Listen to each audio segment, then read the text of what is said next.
السلام عليكم ورحمة الله وبركاته. إن الحمد لله نحمده ونستعينه ونستغفره ونعوذ بالله من شرور أنفسنا ومن سيئات أعمالنا.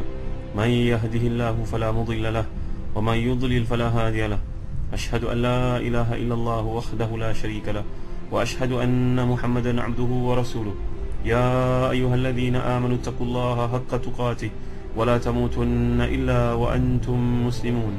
يا أيها الناس اتقوا ربكم الذي خلقكم من نفس واحدة وخلق منها زوجها وبث منهما رجالا كثيرا ونساء واتقوا الله الذي تساءلون به والأرحام إن الله كان عليكم رقيبا. يا أيها الذين آمنوا اتقوا الله وقولوا قولا سديدا يصلح لكم أعمالكم ويغفر لكم ذنوبكم ومن يطع الله ورسوله فقد فاز فوزا عظيما. أما بعد. Saudara berbeda bersama Hadi Syarudin, ikhwati billah, muslim-musliman yang dirahmati dan dikasihi Allah sekalian. Firman Allah Subhanahu wa taala dalam ayat 171 hingga berikutnya dalam surah As-Saffat. A'udzu billahi minasy syaithanir rajim. Walaqad sabaqat kalimatuna li'ibadina al-mursalin innahum lahumul mansurun wa inna jundana lahumul ghalibun. Sadaqallahul azim. Dan telah tetap janji kami kepada hamba-hamba kami yang menjadi rasul, iaitulah sesungguhnya mereka pasti mendapat pertolongan, dan sesungguhnya tentera kami, mereka itulah yang pasti menang. Jadi Allah berfirman di sini, telah ditetapkan pada kitab yang terdahulu, walaqad katabna fi zaburi min ba'di dzikr, yang pernah kita bincangkan dahulu, bahawa ketetapan Allah SWT untuk para rasul ni, bahawa kemenangan adalah milik rasul dan pengikut mereka sama ada di dunia ataupun di akhirat. Ayat ni tuan sama dengan ayat lain, itulah dalam surah Al-Mujah adalah ayat yang ke-21. Kataballahu la'aghlibanna ana wa rusuli innallaha qawiyyun aziz. Allah telah menetapkan aku dan rasul-rasul pasti menang. Sebenarnya Allah Maha Kuat dan Maha Kuasa. Itu juga surah Al-Mu'min yang kami telah tafsirkan, inna lanansuru rusulana walladzina amanu fil hayatid dunya wa yawma yaqumul ashhad. Sungguhnya kami pasti menolong rasul-rasul kami dan orang-orang beriman dalam kehidupan dunia dan pada hari berdirinya saksi-saksi, iaitu pada hari akhirat kelak.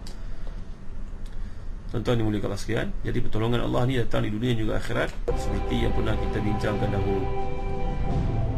Walaupun hakikatnya kita lihat Islam itu ditekan, dianiaya, ada di kalangan para pengikut Nabi Muhammad SAW pada zaman Nabi telah dibunuh, dianiaya dengan zalimnya, tetapi Allah tetap menjamin akan memberikan, menyelamatkan hamba-hamba yang beriman. Wa inna jundana lahumul ghalibun. Sungguhnya tentera kami, mereka itulah yang pasti menang. Ikhwatillah muslim-musliman yang dimuliakan Allah sekalian, ini merupakan janji Allah SWT. Dan sabaqat yang telah kita pelajari pada kuliah lalu datang dari perkataan sabq yang bermakna mendahului. Itu perkataan musabaqah. Musabaqah maknanya pertandingan. Tapi yang dimaksudkan di sini adalah satu yang telah ditetapkan oleh Allah SWT sejak azali lagi. Kalimah ni, walaqad sabaqat kalimatuna. Kalimah digunakan oleh pakar-pakar bahasa dalam erti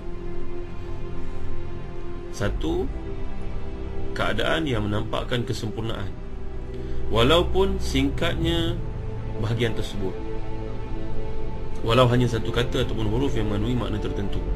Jadi maksudkan dalam ayat ini tuan-tuan adalah ketetapan Allah, kerana ketetapannya bagi manusia.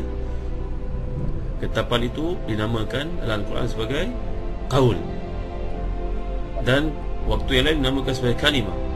Jadi penggunaan kata kalimah yang dikemukakan di sini mengisyaratkan bahawa ketetapan Allah yang dengan cara ini lebih mudah untuk difahami, yang lebih singkat.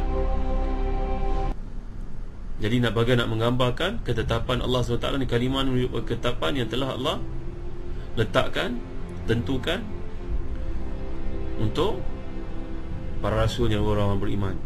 Jadi lahum ni tuan-tuan, walaqad sabaqat kalimatuna li'ibadina al-mursalin innahum lahumul mansurun. Innahum lahumul mansurun.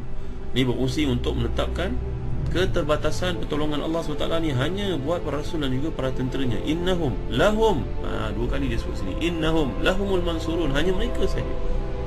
Janji Allah kemenangan hanya akan diberikan kepada rasul dan juga tentera-tentera Allah, orang-orang beriman ini. Perkataan jund ini tuan-tuan diambil perkataan al-jund yang biasanya merujuk kepada tanah yang keras, tanah yang kasar, yang diselimuti oleh batu, ini dipanggil sebagai jund. Tapi kata ni kemudian berkembang, maknanya hingga digunakan untuk menunjukkan satu kumpulan yang bersifat dengan sifat kekuatan, sifat keras. Jadi difahami dalam makna yang lebih luas bahawa ia merujuk kepada sekumpulan manusia yang bertindak sebagai tentera ataupun pasukan. Jadi dimaksudkan di sini adalah kaum mukminin yang sentiasa bersifat tegas terhadap golongan yang ingkar terhadap perintah Allah Subhanahu Wa Taala. Perkataan al-ghalibun ni tuan-tuan, dia sudah bahasa Arab, makna pemenang-pemenang, orang yang akan menjuarai. Tapi kemenangan tidaklah dibataskan dengan waktu tertentu, dan tidak pula ayat Allah di sini menggambarkan zatnya, zat kemenangan tu, jenisnya. Kerana kemenangan kat dunia ni sama ada dalam waktu yang terdekat ataupun jauh, sebenarnya mencakupi juga kemenangan ke akhirat. Yang pernah kita bincangkan dahulu dalam surah Al-Mu'min, surah Ghafir, Allah gambarkan inna lanansuru rusulana walladzina amanu fil hayati dunya wa yawma yaqumul ashhad. Kami pasti menolong rasul-rasul kami dan orang-orang beriman dalam kehidupan dunia dan pada hari berdirinya saksi-saksi hari kiamat nanti. Jadi kemenangan tersebut boleh juga dibawa dalam erti kemenangan menghadapi hujah yang dangkal, hujah yang lemah oleh pihak musyrikun. Maknanya di sini kuatnya hujah orang-orang beriman. Macam Nabi Ibrahim berhujah dengan Namrud tentang siapakah yang boleh membawakan. Qala ana uhyi wa umit. Qala Ibrahim fa inna Allah ya'ti bi syamsi min al-masyriq fa'ti biha min al-maghrib fa buhita alladhi kafar. Ibrahim akhirnya mencabar Namrud supaya membawakan matahari datang daripada belah barat, maka tercengang dan bingunglah si kafir ini. Jadi maknanya hujah juga tergolong dalam ketetapan kemenangan. Kalau hujah itu kuat, walaupun dari sudut fizikalnya mereka itu dihimpit, dikalahkan, ditekan, dianiaya, tetapi tetap dianggap benar. Kerana siapa yang boleh menafikan rasa hati, tuan-tuan? Bagi orang yang buat dajjal, buat kejahatan kepada orang lain, dalam hatinya tak mengatakan bahawa sebenarnya orang itu benar, aku salah. Cuma aku ni kuat, aku ada power, maka aku boleh menganiaya mereka. Tetap kerana fitrah yang Allah jadikan dalam hati manusia, tetap akan mengatakan bahawa dia yang benar, aku salah. Walaupun aku lebih banyak sokongan, walaupun aku lebih kuat, walaupun aku ada tampuk kuasa, tapi dalam hati tetap mengatakan kau yang benar, aku salah sebenarnya. Ini pun sudah memadai, tuan-tuan. Sebab dari sudut penggunaan falsafah orang baratnya mengatakan kalau kita berdepan dengan satu situasi sukar nak buktikan saya benar atau salah, kita kata pada dia, your heart knows better. Kamu punya hati tahu lebih daripada aku. Maka orang yang masalahnya kerasa ambil kau satu senjata, peluru pandu kena pada kamu. Kamu cuba nak menyembunyikan satu hakikat, tapi sebenarnya hati kamu tetap mengatakan perkara yang sebenar, yang akan menyebabkan kamu gelisah. Jadi tuan-tuan, ini juga termasuk dalam kemenangan sebenarnya. Janganlah dianggap kemenangan tu kemenangan fizikal dalam perjuangan lahiriah sahaja. Dia juga melibatkan hati, kerana kehidupan kita ni manusia dibangunkan bukan dengan bahagian fizikalnya saja, tapi spiritualnya, rohnya, akalnya. Maka itu juga menentukan hal tuju kehidupan seseorang itu. Walau menurut tuan-tuan yang mendekat sekali pada zaman Nabi SAW, kemenangan dijanjikan oleh Allah ni benar-benar berlaku, yang akan kita lihat dalam ayat berikut, iaitulah berkaitan dengan perang Badar.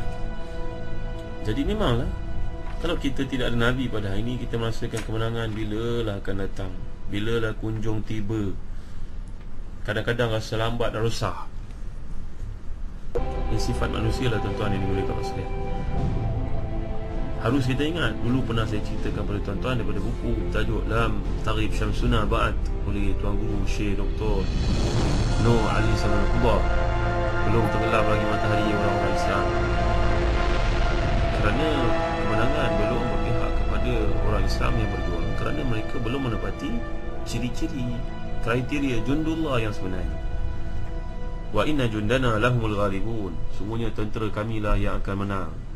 Soal sekarang, adakah kita ni layak menggelar diri kita tentera Allah?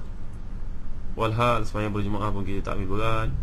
Walhal di kalangan kaum wanita terdekat kita pun masih lagi belum mengamalkan Islam, pakaiannya masih menelahkan aurat sebagai contoh.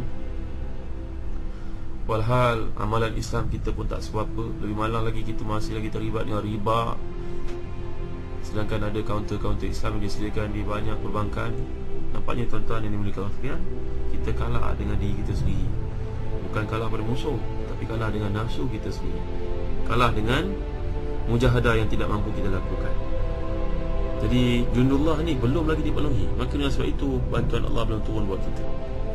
Ayat berikutnya, fatawalla anhum hatta hin wa absirhum fasawfa yubsirun. Maka palinglah mereka sampai satu waktu, dan lihatlah mereka kelak pun akan melihat.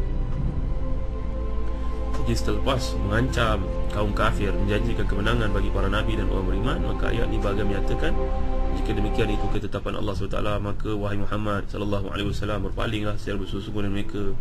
Teruskan dakwahmu, jangan hiraukan ancaman dan cemooh mereka. Tunggulah sampai tiba waktu yang ditentukan, datangnya kemenangan dan pertolongan daripada Allah SWT. Kita membaca zaman Makki, menyaksikan para sahabat dibunuh.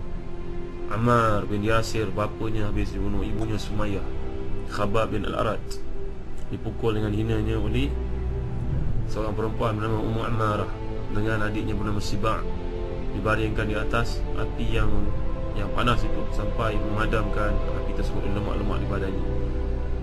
Siapa lagi? Bilal bin Rabah, kisahnya masyhur. Penganiayaan diterima oleh mereka, sampai ada setengah orang Islam bertanya kepada Nabi, ala tastansiru lana, wahai Nabi, bila kau nak minta pertolongan kepada Allah agar mengatasi siksa yang dikenakan kepada kami. Nampak tak tuan-tuan? Sampai rasa dalam diri mereka masing-masing begitu dahsyat tekanan sampai minta tolong kepada Rasulullah, tolonglah kami, minta tolong kepada Allah supaya selamatkan kami. Tapi Nabi telah pun bersabda kepada mereka dengan nada mujuk dan tegas dalam masa yang sama. Kamu tahu tak, orang sebelum kamu pernah letakkan gergaji di kepalanya dan terbelah badan tubuh, disikatkan dengan sikat besi pada badannya sehingga berpisah antara tulang dan juga dagingnya. Tetapi mereka masih lagi kekal dalam keimanan pada Allah SWT. Kamu ni merupakan golongan walakinnakum qaumun tasta'jilun ataupun musta'jilun. Kamu ni tergesa-gesa, belum apa-apa lagi nak minta pertolongan kepada Allah SWT. Ini merupakan ujian untuk memantapkan iman kamu. Jadi perintah untuk berpaling sampai waktu tertentu memberikan satu kesan kepada kita bahawa kemenangan dijanjikan kepada Rasulullah SAW akan terjadi dalam waktu yang tak terlalu lama, tak berapa lama lagi. Sebagian ulama pula menggambarkan kemenangan ini berlaku pada perang Badar, dan ayat ini turun pada tahun ke-16 kenabian ataupun tahun ke-17. Maknanya kemenangan Badar selepas itu berlaku pada tahun ke-2 Hijrah. Maka tak sampai 10 tahun lepas itu Islam akan menang. Nampak tak tuan-tuan ini mulia sekalian? Jadi sangat singkat. Kamu yang rasa lama, 10 tahun terlama ke? Tak lama. Sejak anak itu lahir, sedari jadi 5 dan 6. Masa lalu lebih cepat. Tuan yang mulia sekalian, okay, janganlah kamu merasa lama, merasa lambat ia datang. Datang ayat yang berikutnya 176. Afa bi'adzabina yasta'jilun fa idza nazala bi sahatihim fasa'a sabahul munzirin. Maka apakah terhadap seksa kami mereka minta agar disegerakan, maka bila ia turun di halaman mereka, maka amat buruk pagi yang dialami oleh orang-orang yang diperingatkan itu. Biasanya musyrikun ni bila diancam atau dijanjikan sesuatu, mereka segera minta azab itu kehadirannya datang dengan segera. Wahai Muhammad, apa janji-janji turun dengan azab itu? Seolah-olah kata-kata yang begini diberikan kepada Nabi SAW, ditujukan kepada Nabi SAW. Apa janji-janji saja, tak ada pun datang azab tersebut. Ini kata-kata yang sini ditujukan kepada Nabi SAW. Lalu Nabi diberi peringatan oleh Allah untuk sampaikan kepada mereka, kalau begitu permintaan kamu, ketahuilah bila seksa itu turun di halaman kamu, di depan rumah kamu, maka amat buruk pagi yang dialami oleh orang-orang diperingatkan itu. Masyarakat menggunakan masalah ashabul munzirin kerana dalam teknik perangan, strategi perangan akan kita lihat pada kuliah akan datang dengan izin Allah SWT. Kenapa dia rujuk waktu pagi? Kenapa serangan waktu pagi? Ini adalah satu tradisi dalam perangan yang akan kita kaji pada kuliah akan datang. Allahu a'lam. Wa sallallahu ala sayyidina Muhammad wa ala alihi wa sahbihi wa baraka wa sallam. Walhamdulillahi Rabbil Alamin. Barakallahu fikum. Wassalamu alaikum warahmatullahi wabarakatuh.